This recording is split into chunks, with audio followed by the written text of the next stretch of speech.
So here is a question that may have crossed your mind already or inevitably will cross your mind when you're on the path of non-duality, the path of knowledge.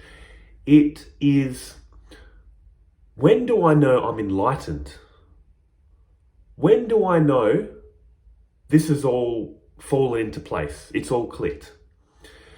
Depending on the teaching you're studying, this varies. If you're into the teachings of Neo-Advaita, they'll say, realize yourself as the pure witness, and that's it, you're done. Enlightenment doesn't guarantee an ending to suffering. You're still going to desire this. You're still going to get angry.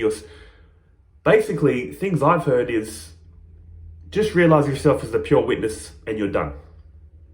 There's nothing else that can be done. It doesn't guarantee happiness or peace. That's one extreme. Realize yourself as the pure witness, you're done, you're enlightened. When you get into more traditional Advaita Vedanta, they have answers to these questions in the Bhagavad Gita, also in the Ashtavakra Gita, which I'm going to refer to and read passages from chapter 3. There is a chapter in the Ashtavakra Gita called Test of Realization, where Ashtavakra is telling you how the enlightened view the world and how they operate in the world. Also in the Bhagavad Gita, they call the enlightened, in chapter 2, a person of stabilized wisdom. Chapter 2 is all about, it's called the chapter of knowledge, of analytical knowledge, whatever you want to call it. All about your true self. How the self isn't born, it doesn't die, it can't be cut, burnt, water can't affect it, it can't be drowned. It's telling you about your true self. And Arjuna ends up asking Krishna, how does this person of stabilized wisdom talk, act, walk, all that kind of stuff? So there is an explanation in the Bhagavad Gita, if you haven't read it, but I like the explanation in the Ashtavakra Gita more. So I'm going to talk about that pretty soon. But before we get into that, let's get into this knowledge that the enlightened are stabilized in. What is it? This is where self-inquiry comes in. Let's do some self-inquiry for the beginners that aren't really familiar with this. I apologize for the more experienced. This might be repetitive. But let's find this wisdom that they're talking about, and then let's talk about, are you stabilized in it or not? And where I fit in this whole scheme of things. Because in the last video I made, in passing, I said, I don't feel like I'm there yet. I have a high standard for enlightenment. I don't feel like I'm there yet. And I'm going to tell you the reasons why in this video. So self-inquiry, what are they saying? What is Non-Duality 101 saying? Find out who or what you are. What do we think on first impressions? We're conscious, we're real and free. With the fundamental feeling of being conscious. That's the one thing we can't argue about. We're conscious. That is the fundamental thing we're experiencing. Pull away consciousness, it all goes with it. But why do we feel conscious, real and free? Because that's what we are. That's what they're saying we are. But this question, to the average person, they won't even consider it. They won't even think about it by accident.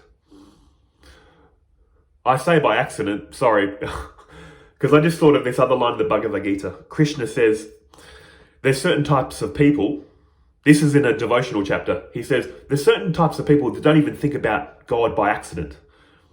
It never enters their head to think about God. I don't know. I don't even know why I went off on that. I just thought I'd add that in because it brought that to my mind. But in any case, most people don't even think. What a silly question. Who am I? I know who I am. I'm this person. I'm conscious, real and free as this person. Why even investigate? Non-duality is saying, are you sure? Let's have a look. Are you aware of this world? This changing world that's constantly changing. Are you aware of it or is it aware of you? What's more true? You're aware of this changing world. What about this body that most people won't even question? Of course I'm the body. Why even ask? Are you aware of this changing body? Or is it aware of you? You're aware of this changing body. It's made of this changing world. All the food, water, oxygen, thoughts, all that kind of stuff comes from this world. So honestly, you're aware of this body, it's not aware of you. So it essentially can't be you, and it's changing. I keep saying changing for a reason. Let's go deeper, the breath. They call this the pranic body. Are you aware of your changing breath coming in and out, or is it aware of you? I'm aware of this breath. Subtler than the breath, let's go to our feelings. Are you aware of your changing feelings, or are they aware of you? I'm aware of my changing feelings. What about our thoughts? Are we aware of our changing thoughts, or are they aware of us? A lot of people think they are their thoughts, because our ego is a thought. They identify with ego. They think, of course I'm my thoughts. Anything I think, I am. And then they suffer accordingly, don't they? Actually, I shouldn't say they, we do. We can still get caught up in this, even if we're spiritual. But the fact remains, we're aware of our changing thoughts. They're not aware of us. And this is where ego comes in. The I thought. The thought that strings all these other thoughts together. The thought that makes this big story about our life. I'm Simon, I live here, I've done this, I want to do that, I. The I thought strings together this story of our life.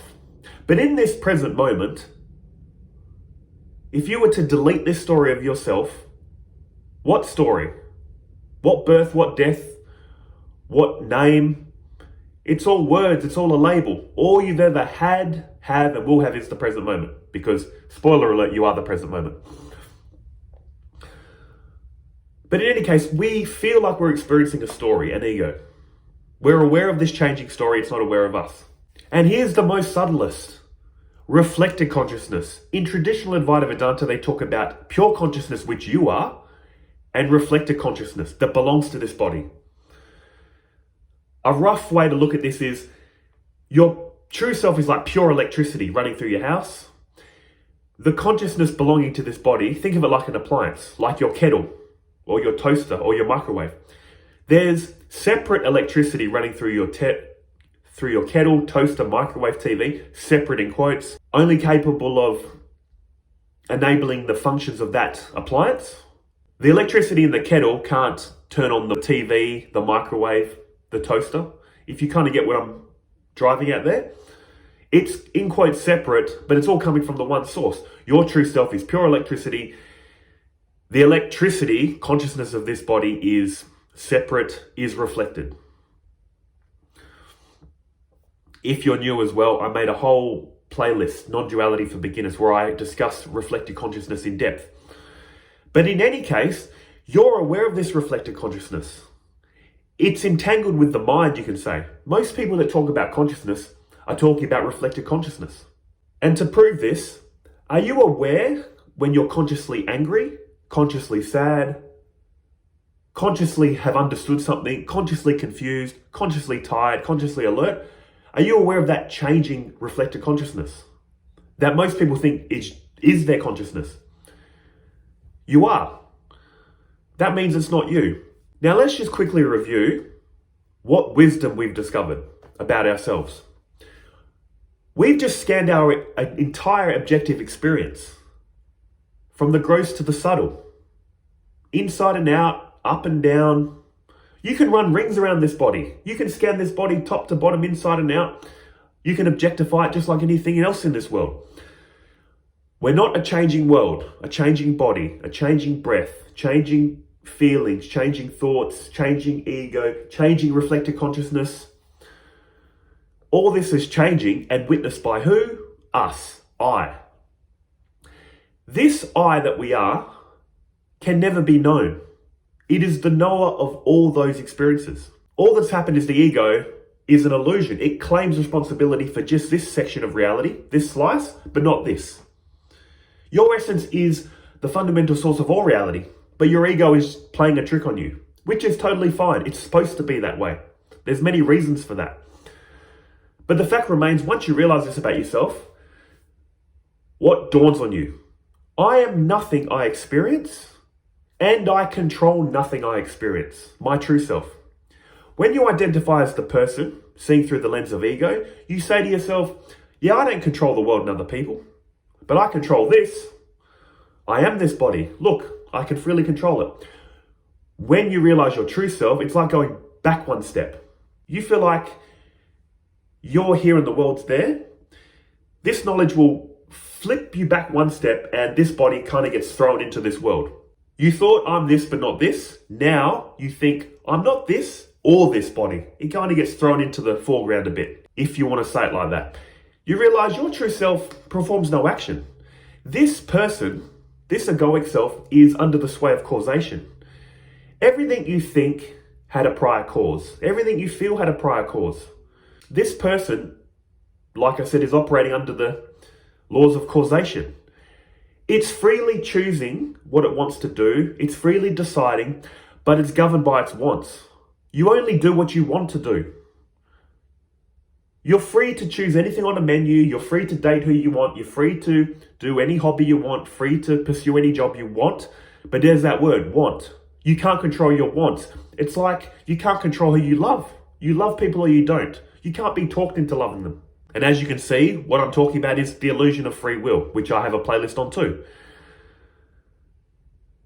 But the whole point I'm saying all this, guys, is to show you that is the wisdom of knowledge. Your true self, non-objective qualities, performs no action, is in a total state of peace, is the witness of this person in this world living a life. Now, it's very hard for a lot of people to grasp this to begin with, but if you do understand this, you've got non-dual knowledge, you've got wisdom. But here's the catch. In a safe, comfortable room, I love that quote, someone mentioned that to me, as a burn, as a criticism, easy to talk about in a safe, comfortable room. Now I've claimed that because I love it. It's true. In a safe, comfortable room, we can sit around and go, yes, I'm the pure witness.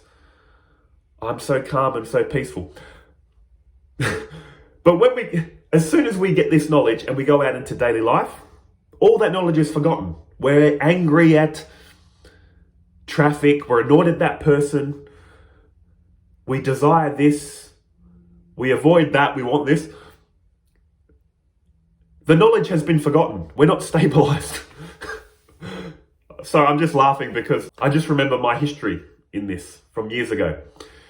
Sitting in a safe, comfortable room going, yes, I'm the pure witness, and then getting annoyed at the world the next minute later. But now, I'm not fully stabilized in this. I know it. But in any case, let's bring in the Ashtavakra Gita. What Ashtavakra is saying about the person of stabilized wisdom. There's 14 verses in chapter 3. I'm going to go through all of them, and I'll put them on the screen. Ashtavakra said, having realized yourself as one, being serene and indestructible, why do you desire wealth? Just as imagining silver in mother of pearl causes greed to arise, so does ignorance of self cause desire for illusion. Having realized yourself as that in which the waves of the world rise and fall, why do you run around in turmoil? Having realized yourself as pure awareness, as beautiful beyond description, how can you remain a slave to lust? It is strange that in a sage who has realized self in all and all in the self, the sense of ownership should still continue. Strange that one abiding in the absolute, intent on freedom, should be vulnerable to lust and weakened by amorous pastimes. Strange that knowing lust as an enemy of knowledge, one so weak and nearing death should still crave sensual pleasure. Strange that one who is unattached to the things of this world and the next, who can discriminate between the transient and the timeless, who yearns for freedom, should fear the dissolution of the body.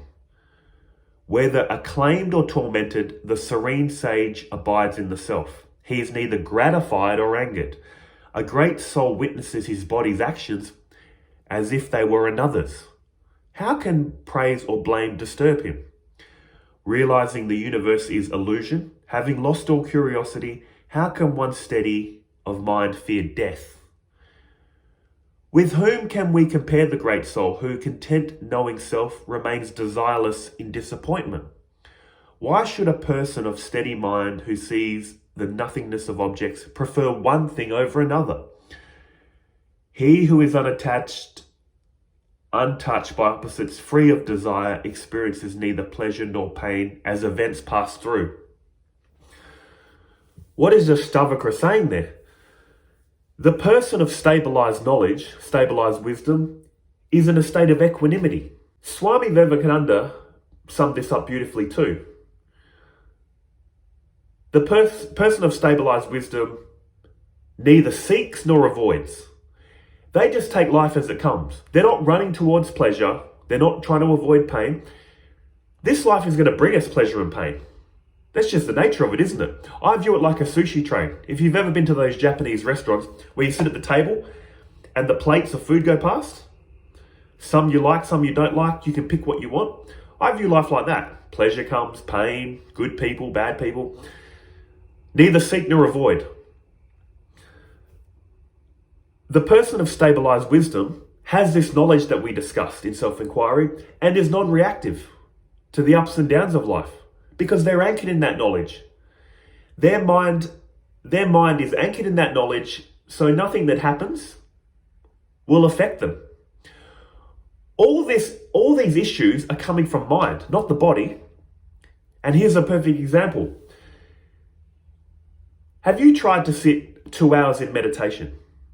Just say you've tried to sit in a comfortable chair where you know you're capable of sitting. Being uncomfortable is not the issue, but why can't you do it? If you can't, what's disturbing you? The mind. The body can sit. It sits in an airplane for, 6 hours. It can sit still. But it's the mind that troubles us. We can't sit for hours in meditation because the mind is bored. It's restless. So the body just needs, what does the body need? Food, shelter, water to survive. And if you zoom in deeper, the body doesn't even care about survival, does it? The heart just beats. The lungs just breathe in and out air. Hair just grows. Unfortunately, not so much for me these days. Nails just grow. The body doesn't know whether it's alive or dead. It performs functions. The cells the cells in our body were something 7 years ago. They currently make up our body. In 7 or so years, they'll be something else. The body doesn't know life or death. But all this fear, all this anger, all this desire is from the mind. So the mind, anchored in the self, will be in a state of peace. And that's why I said, I don't claim self-realization yet, because I have come so far with these teachings. I was very angry, reactive, avoidant of people in life.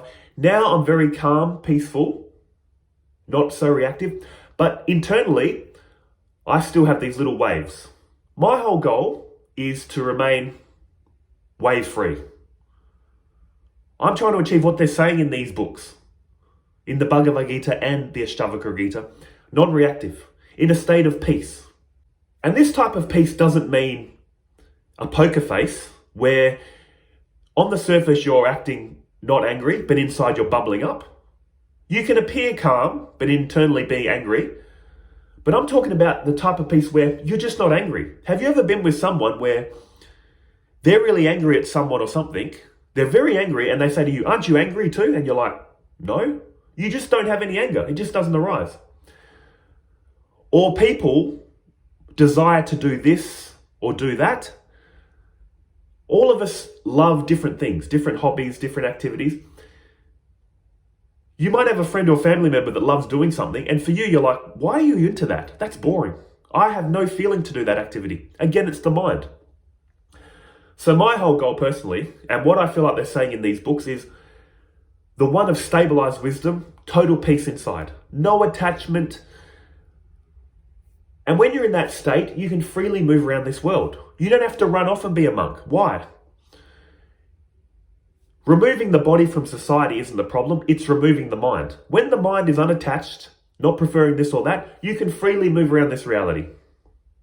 Sri Ramakrishna talked about this too, which I won't get into. I won't make this video longer than it should be. But that's all this is, guys. Equanimity of mind, not preferring this over that. Becoming stabilized in wisdom. And I know I'm not there yet. That's why I'll honestly say, I'm not going to put on some mask, some front. I'm on the spiritual path with you guys. I'm just trying to help you guys on your path if you're a bit confused with these teachings. Look, I know the vision. I know where all this is leading in my life. I can see it clearly, but I've still got work to do. I know what work I need to do, and I know I'll get there eventually. But right now, I can honestly say I'm not like this all the time. I have waves of desire and anger. Now, I can squash these pretty quick because whenever I feel anything negative, all this knowledge kicks in like a kill switch. It's the one appearing separate. Why are you desiring? Why are you angry? All these thoughts trigger in my head, and then I can calm down. But I'm trying to get to the point where none of this triggers at all. Where you're just in the state of, I don't feel anger. I don't feel desire. I'm not trying to suppress it. That's my highest goal. Hopefully I get it in this life, but if not, in the next. But guys, I hope this video has helped you understand what non-duality, traditional non-duality, Advaita Vedanta is leading you to. Showing you wisdom, and then you need to stabilize yourself in that wisdom. There's 3 stages to Advaita Vedanta: Shravana, Manana, and Nididhyasana. Shravana is coming to these teachings with an open mind, saying, look, I don't know what you're saying. Tell me, teach me what you want to teach me. Once you kind of get what they're saying, Manana begins, which is answering all your questions. I get what you're saying, one appearing separate, but what about this? What about that? Once you know what they're saying, you've answered all your questions, you're intellectually convinced, Nididhyasana is the final stage. I feel like I'm in that stage, which is, you know all this intellectually, but now you're trying to embody it. And how do you embody it? Constant study of scripture, meditation, karma yoga, devotion. Your body is in the habit of thinking and living separate for all your life, or many lives if you believe in reincarnation. Nididhyasana is aligning what you know now, enlightening knowledge, with how you feel. Once it all clicks, you're a person of stabilized wisdom. That's why you need to keep up spiritual practice. Until such point, you don't need it anymore. But you'll continue because it's a habit, and it's a good habit. It's the best expression of truth. Reality is one and undivided, limitless, but it is appearing in a limited, separate form. Operating from the root of love is the best expression of that form. Spiritual practice is the best expression of oneness in this apparently separate reality. As always, guys, hope it helps. Take care.